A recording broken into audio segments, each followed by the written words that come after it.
Bharatiya Janata party को लेकर ऐसी बातें तो होती हैं कि जहां कांग्रेस और बीजेपी की सीधी लड़ाई है, वहां बीजेपी हमेशा अच्छा करती है।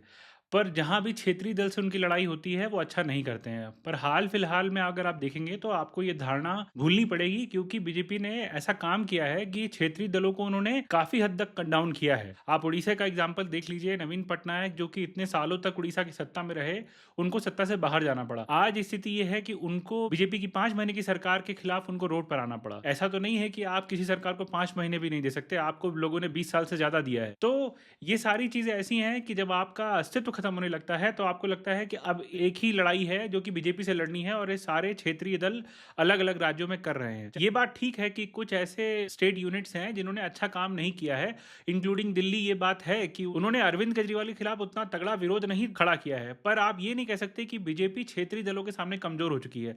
क्षेत्रीय दलों के लिए भी जो सबसे बड़ा खतरा है वो बीजेपी ही है। अगर आप यूपी का भी एग्जाम्पल देखेंगे तो करीब करीब 25 सालों तक बसपा और सपा की सरकारें रही, और आज ऐसी स्थिति है कि बीजेपी ही वहां पे 2 बार से सत्ता में है, और तीसरी बार भी उम्मीद यही की जा रही है कि शायद बीजेपी को ही वापस आना पड़ेगा। तो ये सारे चेंजेस आए हैं क्षेत्रीय दलों के लिए। बीजेपी का इतना बड़ा उभार चिंताजनक ही है।